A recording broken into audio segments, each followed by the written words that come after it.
The stars had never looked so close, yet so far away, as they did from the bridge of the U.S. Liberty. Captain Jake Morrison stood before the massive viewport, watching the swirling colors of hyperspace fade into the deep black of normal space. After 3 months of travel, they had finally reached their destination. "Captain, we're receiving a transmission," said Lieutenant Amy Brooks from the communications station. Her voice carried a mixture of excitement and nervousness that everyone on the bridge shared. Jake turned from the window and walked to his command chair. Today would change everything for humanity. After decades of dreaming about the stars, after finally cracking the secrets of faster-than-light travel, they were about to meet their galactic neighbors for the first time. "Put it on screen," Jake ordered. The main display flickered to life, showing a being unlike anything humanity had ever imagined. It stood nearly 10 feet tall, its body made of what looked like living crystal. Light seemed to flow through its transparent form like liquid fire. When it spoke, its voice sounded like wind chimes mixed with the deep rumble of an earthquake. "Human vessel, you are approaching Nexus Prime. State your business in council space." Jake straightened his uniform and stepped forward. "This is Captain Jake Morrison of the United Earthship Liberty. We carry Ambassador Lisa Hayes and a diplomatic mission from Earth. We come seeking membership in the Galactic Council." The crystal being paused for a long moment. Jake could see other shapes moving behind it, alien forms that defied description. "You are expected, humans. Follow the navigation beacon to Docking Bay 7. Do not deviate from the assigned path." The transmission ended, leaving the bridge in silence. Jake looked around at his crew. These were Earth's best and brightest, chosen from millions of volunteers for this historic mission. They had trained for years, studied every scrap of information about the galactic community that they could gather from long-range sensors and ancient radio signals. "Well, crew," Jake said with a smile, "let's go make history." The U.S. Liberty followed the beacon through a maze of space traffic unlike anything humans had ever seen. Ships of impossible designs moved through the void around them. Some looked like living creatures, with wings that seemed to push against space itself. Others were geometric impossibilities, cubes and spheres that rotated in directions that hurt. To look at Nexus Prime itself was beyond human imagination. The ring world stretched across space like a giant's bracelet, its surface area greater than 1,000 Earths. Cities of light sparkled across its inner surface, connected by streams of energy that pulsed with alien purpose. The ring rotated slowly around a captured star, artificial gravity holding billions of beings to its inner surface. "My God," whispered Dr. Helen Carter, the mission's chief scientist. "The engineering required to build something like this. The resources, the time, the knowledge." Ambassador Lisa Hayes joined them on the bridge as they approached their assigned docking bay. She was a small woman in her 50s, with gray hair and sharp eyes that missed nothing. She had spent her entire career preparing for this moment, learning what little humanity knew about galactic politics and alien cultures. "Remember, everyone," she said as they watched the massive docking bay doors open before them. "We're not just representing Earth today. We're representing the future of our entire species." The docking process was surprisingly smooth. Alien technology guided their ship into place with gentle precision. As soon as the Liberty was secure, a delegation of beings approached their airlock. Jake and Lisa, along with a small honor guard, prepared to step onto alien soil for the first time in human history. The airlock cycled open, and they were greeted by a group of creatures that seemed to have stepped out of humanity's strangest dreams. The crystal being they had spoken with was there, along with something that looked like a giant insect walking on its hind legs. Its black carapace gleamed under the station's lights, and its compound eyes reflected their images back. at them in thousands of tiny fragments. "I am Vorthik Prime Zethkar," the crystal being said, its voice now somehow coming from all directions at once. "I speak for the Council in matters of first contact. This is Chithari Hive General Clickstar, who will observe your evaluation." The insect creature's mandibles clicked together in what might have been speech, but the translation came through their universal communicators as a harsh buzzing sound that formed words. "Humans are smaller than expected, weak-looking. This should be quick." Lisa stepped forward with the practiced diplomacy of decades. "Prime Zethkar, Hive General Clickstar, it is an honor to meet you. I am Ambassador Lisa Hayes, speaking for the United Nations of Earth and all humanity. We come in peace, seeking friendship and cooperation among the stars." "Peace," the Chithari buzzed with what sounded like amusement. "All young species speak of peace when they first leave their worlds. We shall see what truth lies behind your words." They were escorted through corridors that seemed to stretch forever. The walls were made of some material that shifted between solid and liquid, showing glimpses of the cosmos beyond. Other beings moved through the passages around them, paying little attention to the human delegation. Jake saw creatures of gas and energy, beings that looked like walking trees, and others that seemed to be made of pure mathematics given form. The council chambers were vast beyond comprehension. 12 massive seats arranged in a circle, each one designed for a different form of life. As they entered, Jake felt the weight of 10,000 years of galactic civilization pressing down on him. This was where the fate of entire species was decided, where the laws that governed the galaxy were written. The seats began to fill as they watched. The Vorthik took their place, 12 crystal beings that seemed to share a single mind. The Chithari delegations scuttled into position, their compound eyes never leaving the humans. Gaseous beings that looked like living nebulae floated into their section, while plant-like creatures with bark skin and leaves for hair took root in specially prepared soil. "Humans of Earth," Vorthik Prime Zethkar announced, its voice now amplified. "To fill the enormous chamber, you stand before the Galactic Council, rulers of this galaxy for 10 millennia. You seek membership in our community. Present your case." Lisa walked to the center of the chamber, her small human form dwarfed by the alien grandeur around her. She had rehearsed this speech 1,000 times, but standing here now, she realized that no amount of preparation could have readied her for this moment. "Honored members of the council," she began, her voice clear and strong despite the magnitude of the moment. "Humanity comes before you not as conquerors or supplicants, but as neighbors. We have spent centuries learning to live together on one world, overcoming our differences to build a unified civilization." She activated a holographic projector, showing images of Earth and human achievements. Cities that reached toward the sky, art and music from every culture, the moment when humans first set foot on their moon, then Mars, then the outer planets. "We have learned to harness the power of the atom without destroying ourselves. We have healed the wounds we inflicted on our own world. We have reached beyond our solar system, not through conquest, but through curiosity and hope." The council members listened in silence as she spoke of human science, human culture, human dreams of peace among the stars. She showed them recordings of the United Nations, of international cooperation, of humanity's greatest achievements in art and literature and exploration. When she finished, the chamber fell silent for a long moment. Then Chithari Hive General Clickstar spoke, its buzzing voice filled with contempt.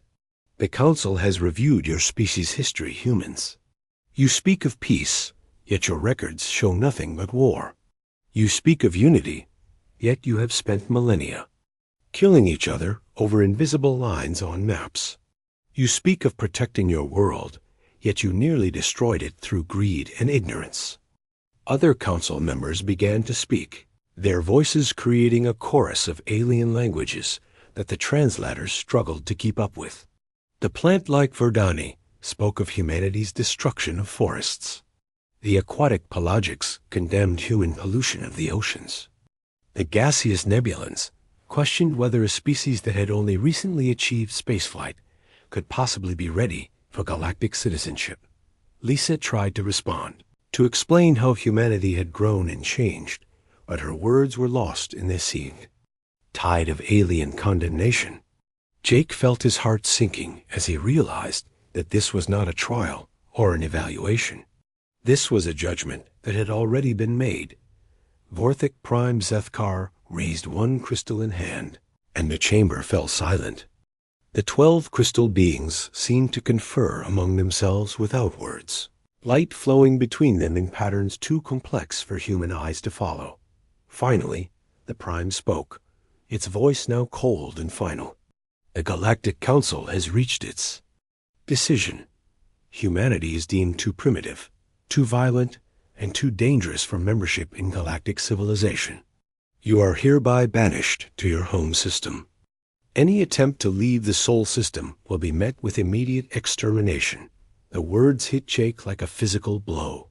Around him, he could see the shock and disbelief on the faces of his crew and the diplomatic mission. This wasn't how it was supposed to happen. They had come in peace, offering friendship and cooperation. How could it end like this? 25 years had passed since the quantum barrier trapped humanity in their solar system, and Earth had never been more united. Director Alex Stone stood in the observation deck of Luna Station, watching construction crews work on the newest ships in humanity's growing fleet. What the Galactic Council had meant as a prison had become humanity's greatest teacher. The latest tests are promising, said Dr. Maya Rodriguez as she joined him at the window. Her hair had streaks of gray now, earned through decades of studying. The barrier that kept them trapped. We're getting closer to understanding how the quantum field operates. Alex nodded, his eyes never leaving the sleek ships taking shape in the orbital yards. These weren't the clunky vessels that had carried Jake Morrison to his meeting with the Council. These ships looked almost alive, their hulls flowing like liquid metal, their designs based on principles that the galaxy's rulers had never imagined. Show? Alex said simply. They walked through corridors lined with displays showing humanity's progress. What had started as a desperate attempt to understand their prison had become the greatest scientific revolution in human history. A barrier didn't just keep them in. It taught them how reality worked at its deepest level. Dr. Rodriguez led him to her laboratory, where a small section of the barrier's energy pattern flickered in a containment field. The quantum matrix twisted and bent, creating tiny tears in space that healed themselves instantly. It was beautiful and terrifying at the same time. The Council thinks they built a simple wall, Maya explained, adjusting the field controls. What they actually created is a window into the fundamental structure of the universe. Every pulse, every fluctuation teaches us something new about how space and time really work. She activated a second projector, showing a map of human space. Red dots marked the locations of hidden shipyards built in asteroid belts and on the dark sides of moons. Blue lines showed the network of quantum communication relays that now connected every human settlement instantaneously. Paul Carter's engineering. Teams have been busy, she continued. The new ships don't just use the barrier's principles, they improve on them. We're building technology that makes the Council's greatest achievements look like stone tools. Alex studied the displays with satisfaction. The Council had thought they were punishing humanity, keeping them away from galactic civilization until they learned to behave.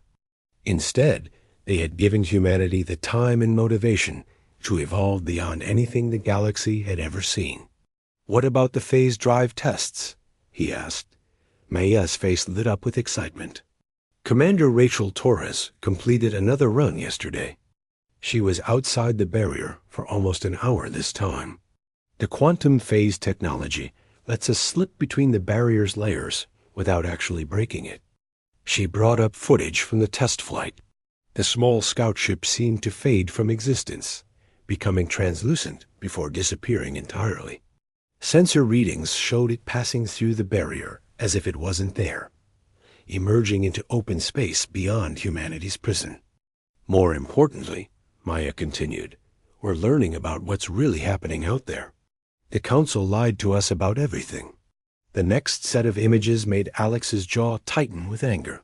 These were recordings from Rachel's scouting missions, showing worlds stripped bare by mining operations, populations of alien species living in conditions that could only be called slavery, entire civilizations reduced to serving the Council's needs.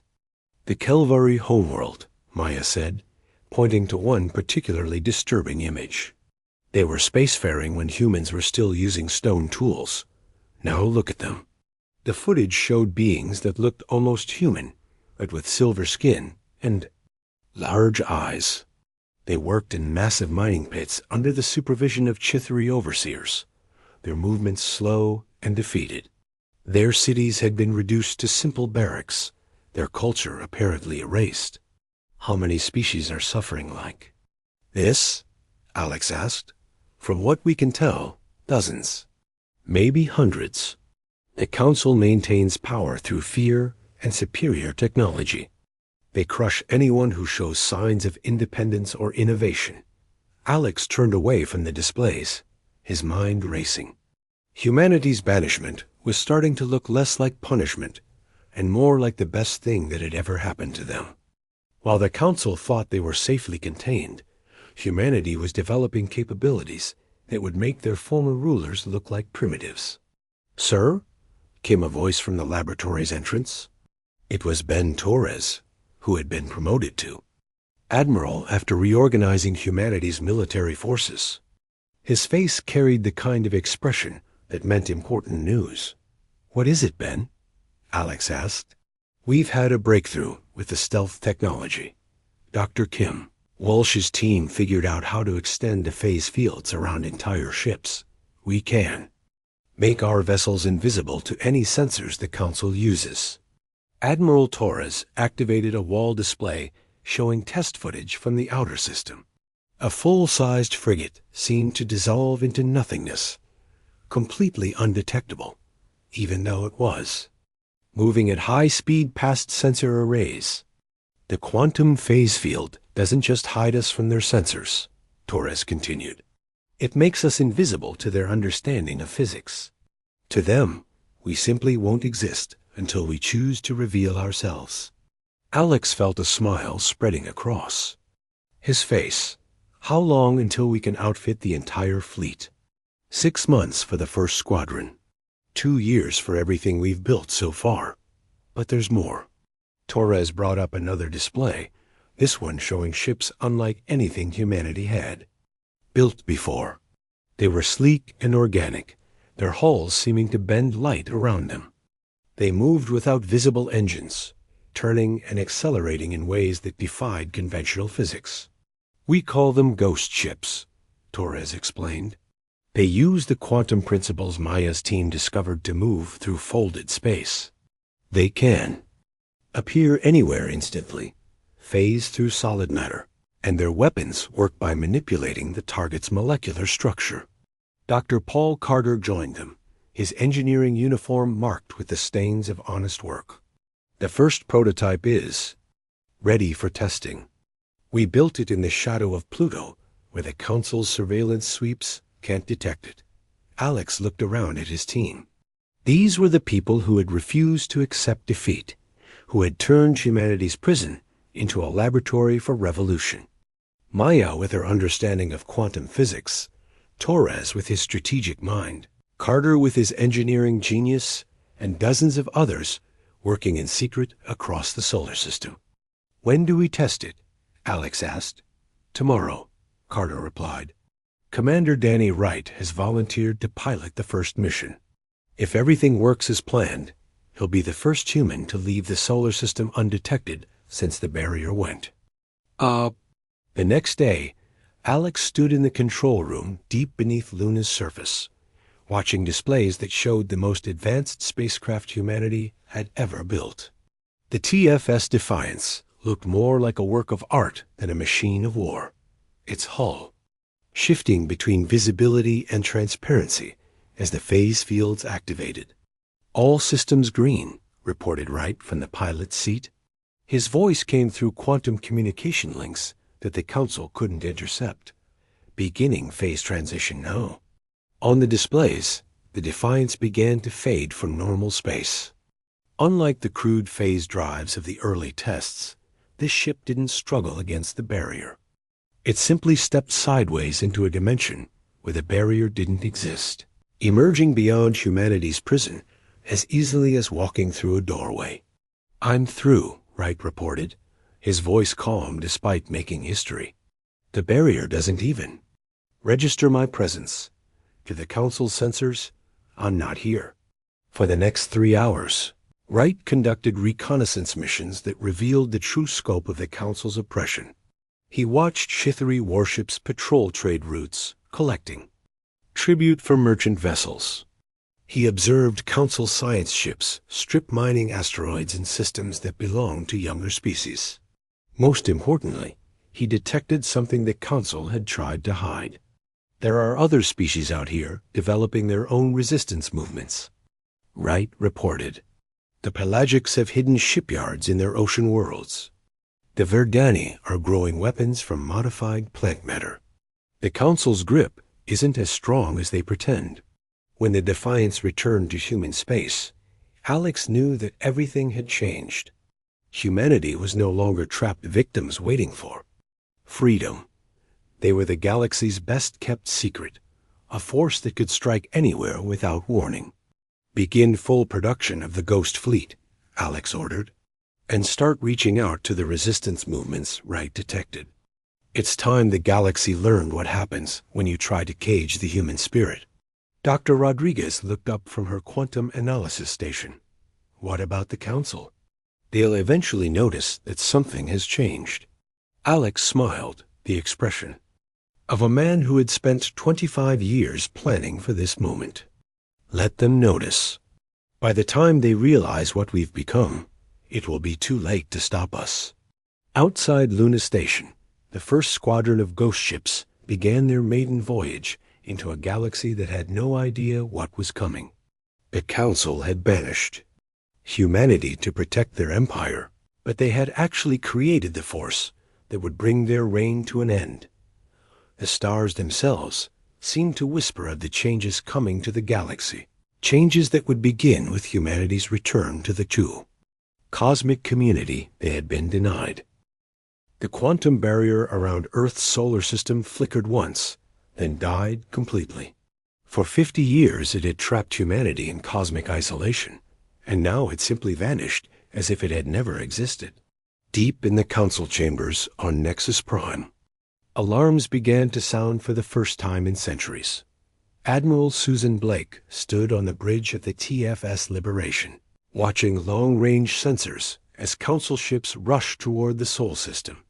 She had gray hair now and scars from decades of testing humanity's new weapons, but her eyes held the fire of someone who had waited half a century for this moment. "How many ships are they sending?" she asked her tactical officer. 47 vessels, Admiral. 3 dreadnoughts, 12 cruisers, and 32 escort ships. Standard Council intimidation formation. Susan smiled coldly. The Council was doing exactly what humanity had hoped they would do. They were coming to investigate with just enough force to crush any normal species, but not enough to handle what humanity had become. Signal the fleet. Phase 1 is go. Around her, space seemed empty except for the approaching Council armada. But Susan knew better. Invisible to all sensors, 200 human vessels waited in quantum stealth, their phase drives keeping them in a dimension parallel to normal space. The Council was about to learn that their former prisoners had become something far beyond their understanding. The Council fleet dropped out of hyperspace where Earth's orbital stations used to be. Leading them was Chithari Hive Admiral Vexstar, whose ship immediately began scanning the empty space with increasing confusion. "Where are the humans?" Vexstar buzzed to his bridge crew. "The barrier has failed, but their ships are not here. Their stations are gone." The Chithari had expected to find humanity begging for mercy, their technology failing after decades of isolation.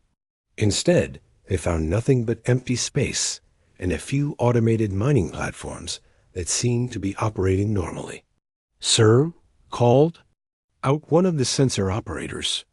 "I'm detecting some kind of spatial distortion. It's like something is moving through folded space, but our instruments can't get a clear reading." That was when the human fleet revealed itself.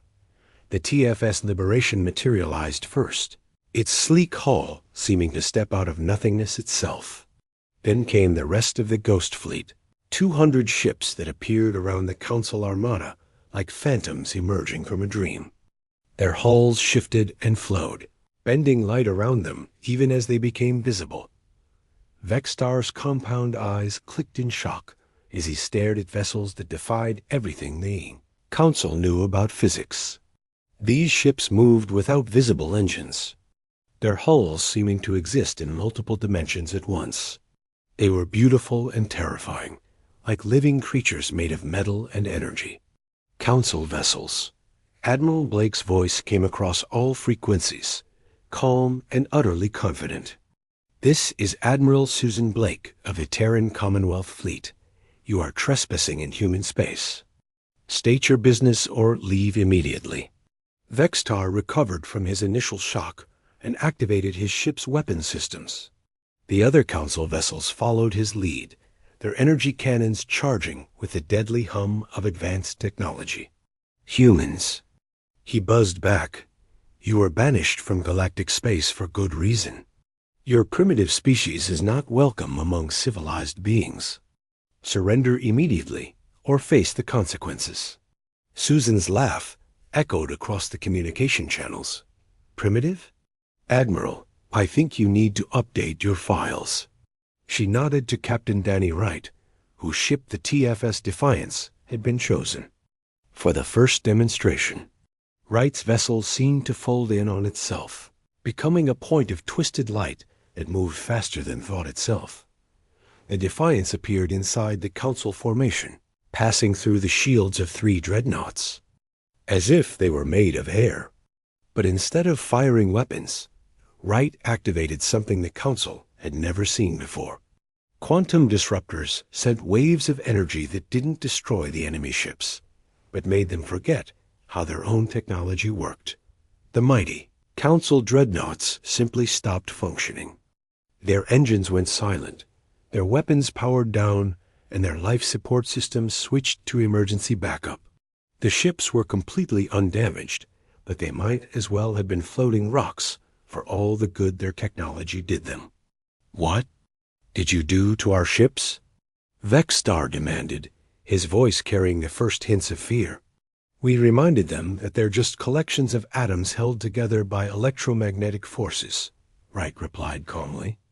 "Our quantum disruptors convinced your ship's molecular structure to take a little break. Don't worry, the effect will wear off in a few hours."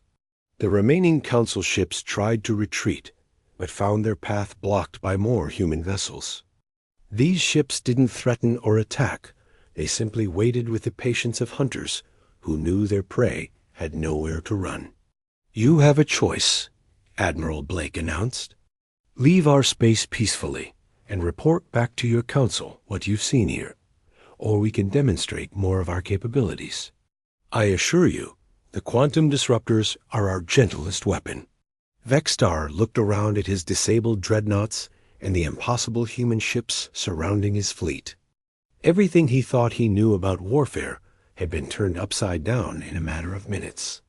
"This is not possible," he buzzed. "Your species was primitive when we banished you. How did you develop technology that surpasses our own?" 50 years of having nothing to do but study the quantum barrier you built around us," Susan replied. "It was very educational. Now are you leaving, or shall we continue this demonstration?" The Council fleet limped away from the Sol system, their disabled ships being towed by the few vessels that still functioned. As they jumped to hyperspace, Admiral Blake knew that word of humanity's return would spread across the galaxy like wildfire. Within days, the underground networks that connected oppressed species throughout Council space were buzzing with incredible news. The ghost ships were real. The humans had returned, and they possessed technology that made the mighty Council look like children playing with broken toys. On the Kelvari homeworld, silver-skinned miners looked up from their forced labor as whispered rumors reached their ears. Someone had defeated a Council fleet without firing a shot. Someone had technology that could make the greatest warships in the galaxy simply stop working. In the deep oceans of the pelagic worlds, aquatic beings gathered in their hidden cities to share the news. The humans who had been banished as primitives had returned as liberators, bringing weapons and ships beyond anything the galaxy had ever seen. The plant-like Verdani felt the information flowing through their root networks that connected entire continents.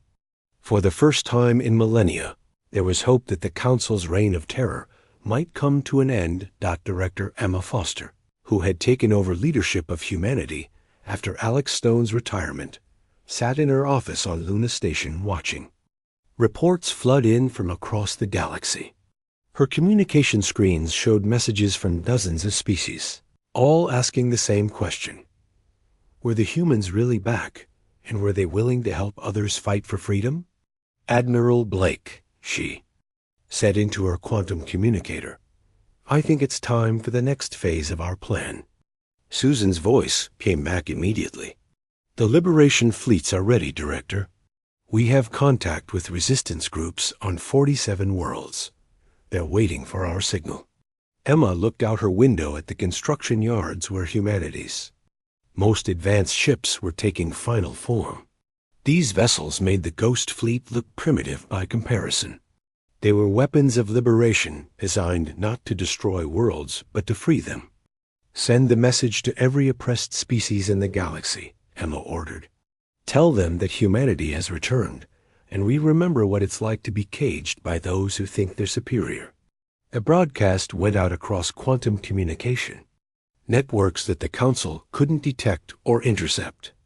It reached species that had been enslaved for centuries, beings who had forgotten what freedom felt like, entire civilizations that had been reduced to serving the Council's needs. The message was simple, but powerful. To all free beings and those who wish to be free, humanity has returned. We were banished from the stars for being too dangerous to the Council's peace. Today, we embrace that judgment. The galaxy belongs to all of us, not just those who claim to rule it. On 1,000 worlds, beings who had lived their entire lives under Council oppression felt something they had not experienced in generations: hope. The humans had been cast out as primitives and failures, but they had returned as something the galaxy had never seen before. The Council had made their greatest mistake when they decided to banish humanity instead of destroying them. They had given their future conquerors 50 years to prepare for war, 50 years to develop technology that made Council science look like Stone Age tools, 50 years to plan the downfall of a galactic empire.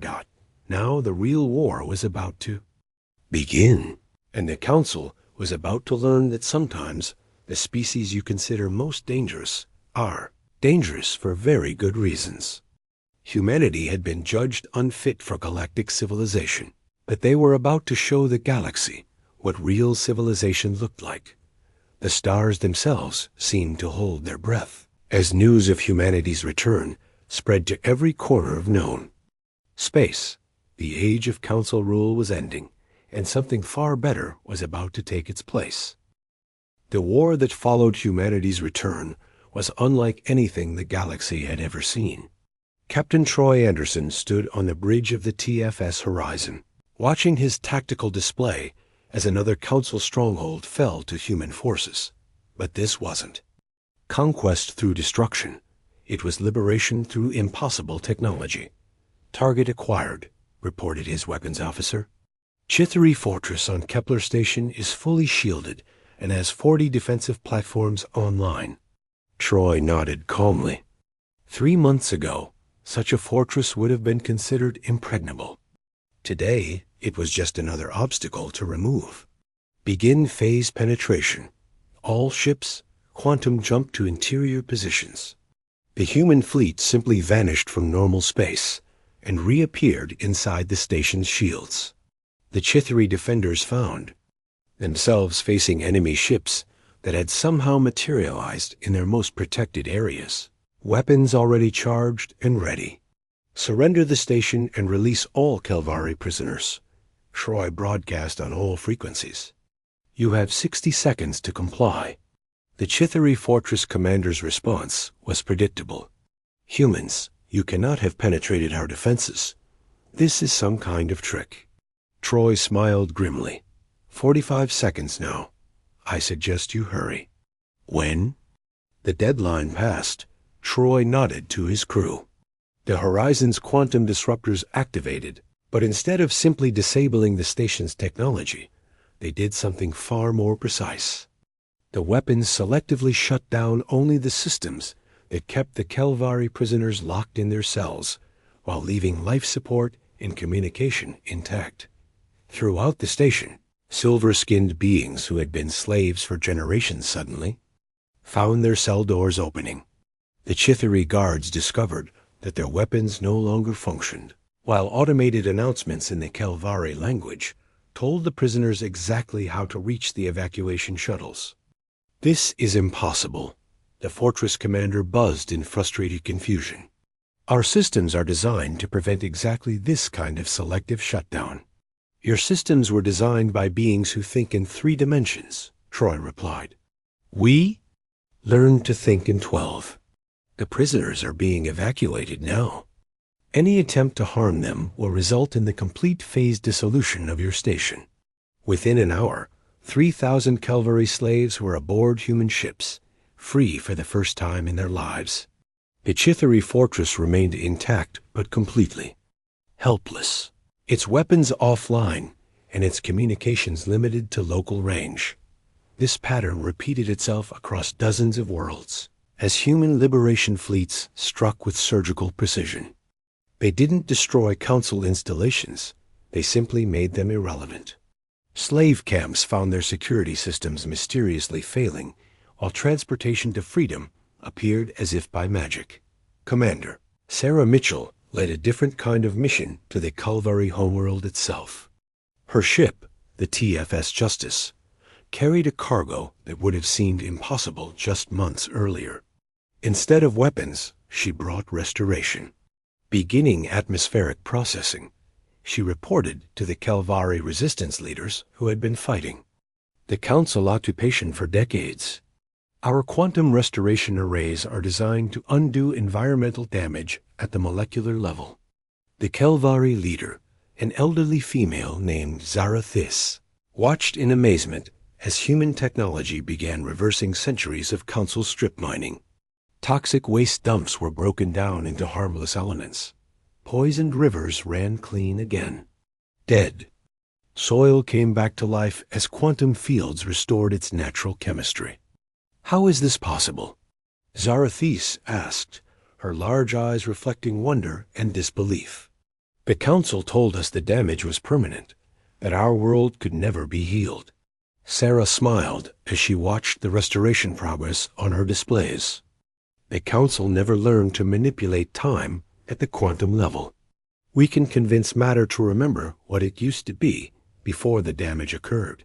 Your world isn't just being cleaned, it's being restored to its original state. But not all of humanity's efforts focused on liberation and restoration. Dr. Jake Phillips had a different mission entirely. He stood in the council chambers on Verdania Prime, facing beings who had been loyal members of the galactic government for thousands of years. The Verdani were unlike any other council species. They looked like walking trees, their bark-like, skin covered in leaves that changed color with their emotions. They had joined the council voluntarily, believing in its mission of galactic peace and order. Elder Rootsinger, Jake said respectfully to the ancient Verdani leader. "I've come to show you something that the Council has hidden from your people for millennia." The elder's leaves rustled with skepticism. "Human being Jake Phillips, the Council has brought order to chaos, peace to war-torn worlds. What could you possibly show us that would change our understanding?" Jake activated a holographic projector that filled the chamber with images the Council had tried to erase from galactic memory. Worlds where entire species had been wiped out for refusing to surrender their resources. Civilizations reduced to slavery for the crime of developing technology that might challenge Council supremacy. "This is the Alterran system," Jake explained, showing images of dead worlds. The Council declared them genetically unstable and sterilized their planets when they developed faster-than-light communication that bypassed Council control networks. The elder's leaves turned dark with shock. "This cannot be true. The Alterrans died from a plague. The Council tried to save them." "Here's the real Council report," Jake said, displaying documents that human hackers had stolen from classified databases. Quote, "Species shows dangerous independent thinking and technological innovation beyond acceptable parameters. Recommend immediate planetary sterilization to prevent contamination of neighboring systems." More images followed, each one showing the true cost of Council rule. The Miralan art forms that had been destroyed because they inspired inappropriate individualism in other species. The Christec mathematics that had been suppressed because it might lead to weapons that could challenge Council technology. The Novan philosophy texts that had been banned because they questioned the right of any being to rule over others. The Council maintains power through fear and ignorance, Jake continued.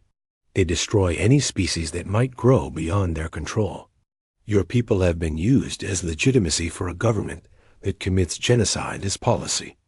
The elder's leaves had turned completely black, a sign of deep emotional turmoil among the Verdani.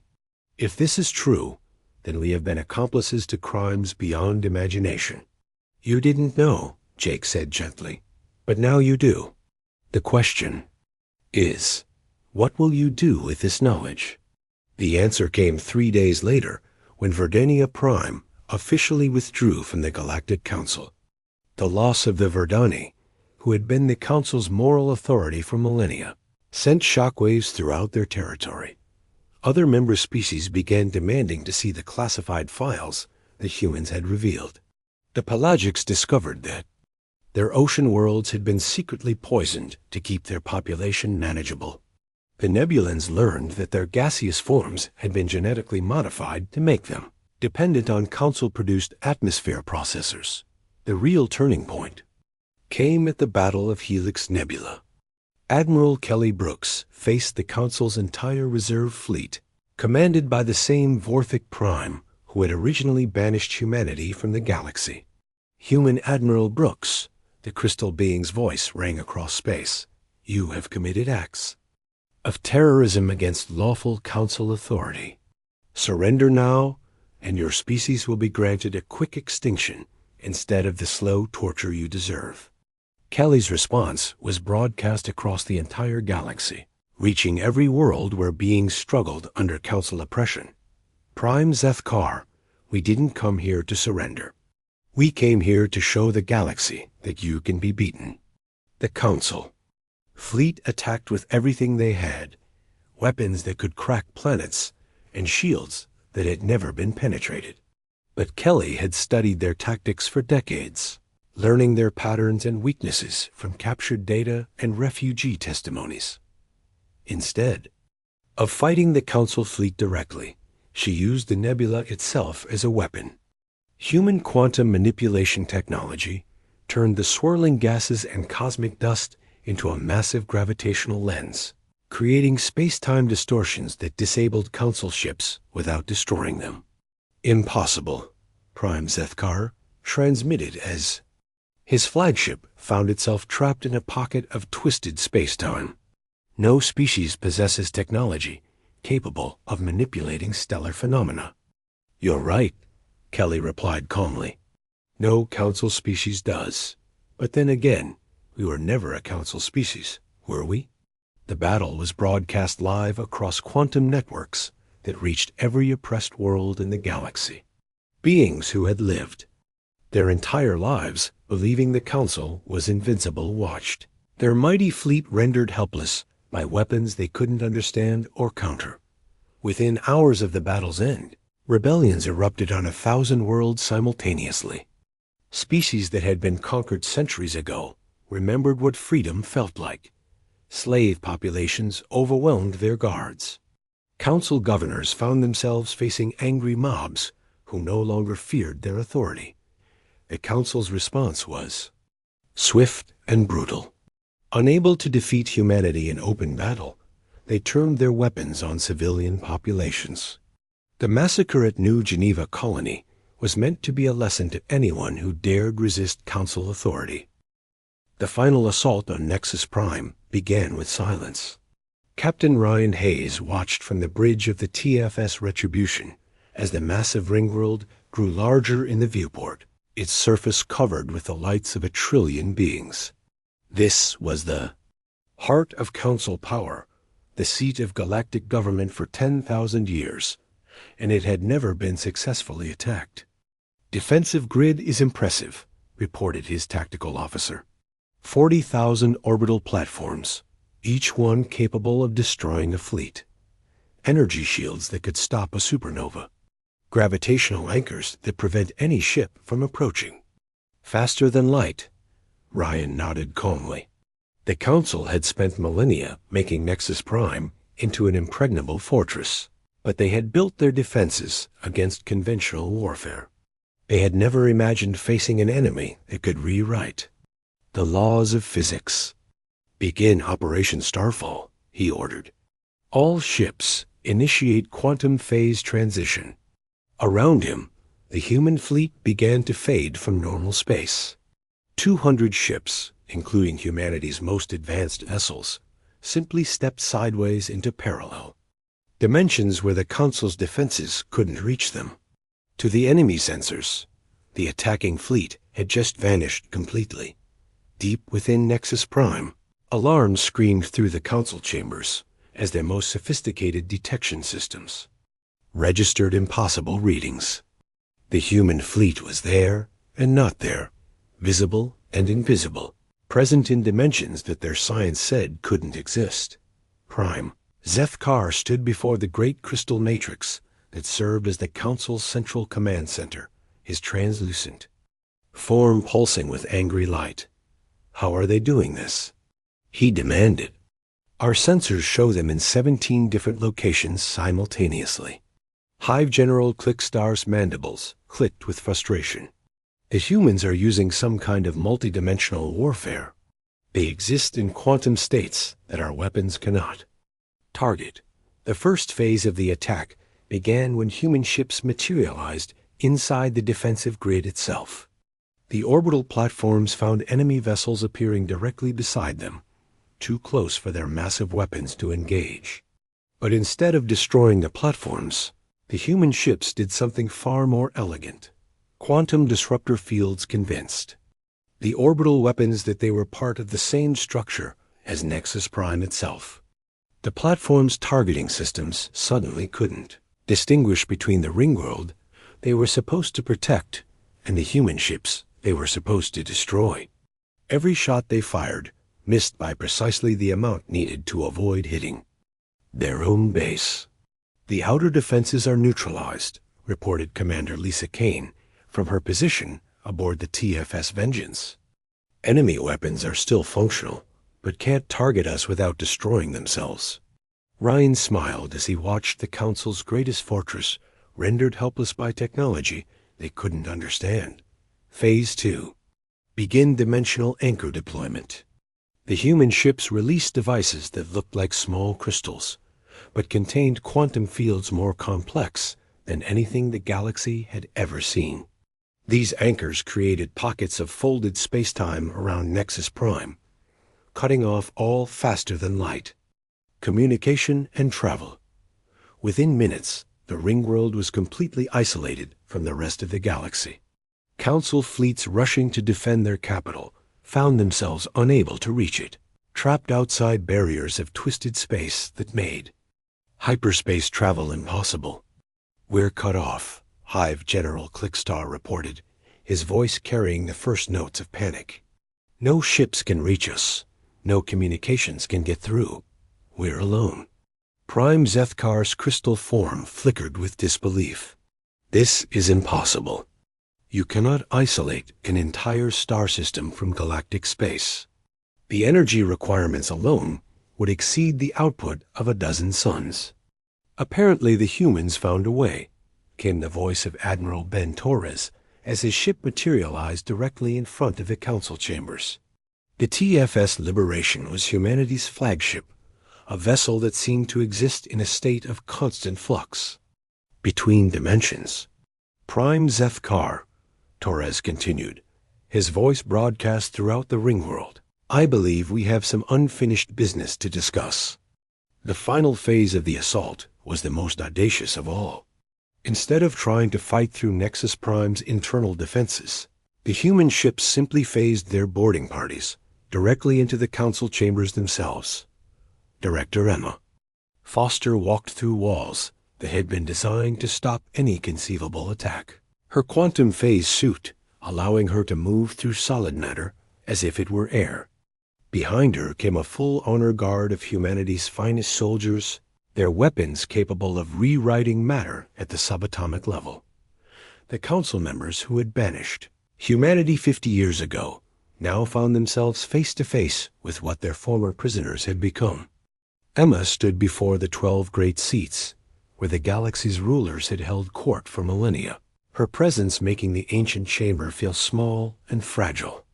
"Members of the former Galactic Council," she announced, her voice carrying to every corner of the ring world through quantum communication networks.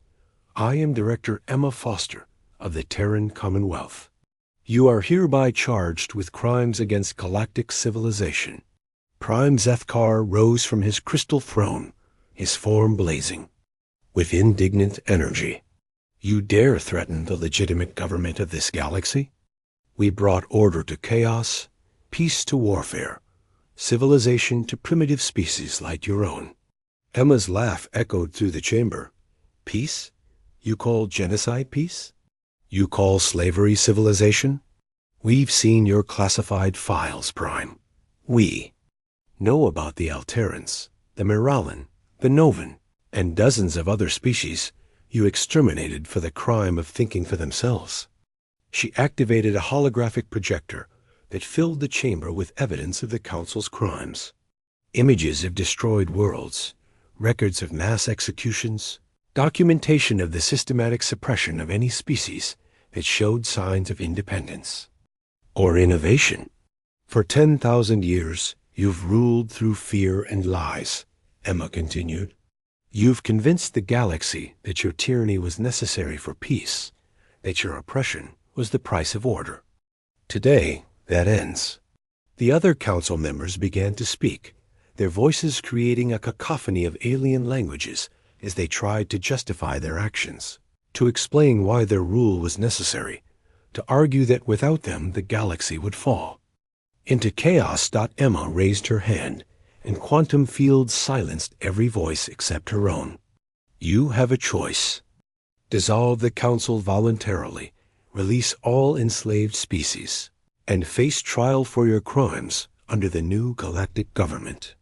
Or resist and face the consequences of fighting a species you couldn't destroy when we were primitives with chemical rockets." Hive General Clickstar's mandibles clicked in defiance. "The Chithari will never surrender to inferior beings. We are the rightful rulers of this galaxy." "Then you've made your choice," Emma replied sadly. What happened next became legend throughout the galaxy. The human forces didn't execute the council members or destroy Nexus Prime. Instead, they did something that demonstrated the true difference between human justice and council tyranny. The quantum disruptors didn't harm the Chithari general or any of his followers. Instead, they temporarily removed their ability to feel superiority over other beings. For the first time in their species' history, the Chithari experienced what it felt like to see other species as equals rather than inferiors. Effect was overwhelming. Clickstar collapsed as his worldview crumbled, suddenly understanding the pain and suffering his people had inflicted on others.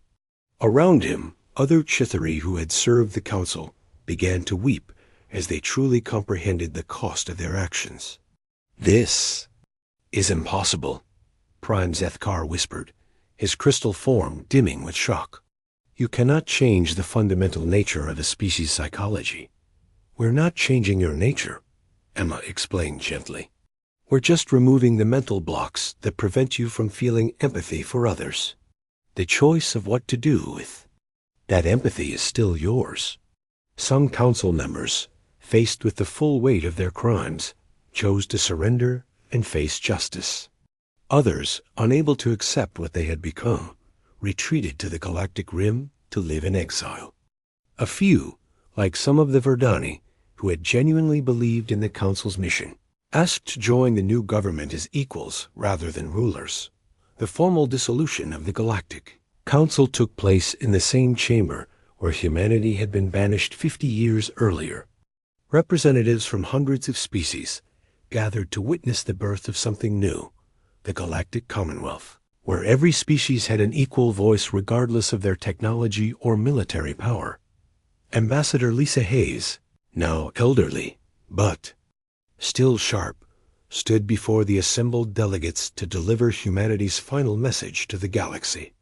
Her words were broadcast to every world, every ship, every being who had suffered under council rule. "We didn't come here for revenge," she said, her voice carrying the wisdom of decades spent fighting for this moment. "We came here because no one, regardless of their power or technology, has the right to tell others how to live their lives." She gestured to the mixed crowd of humans and aliens working together to establish the new government. The council thought they were protecting the galaxy by banishing us. Instead, they gave us the greatest gift possible. The time to learn that true strength comes not from ruling others, but from helping them rule themselves.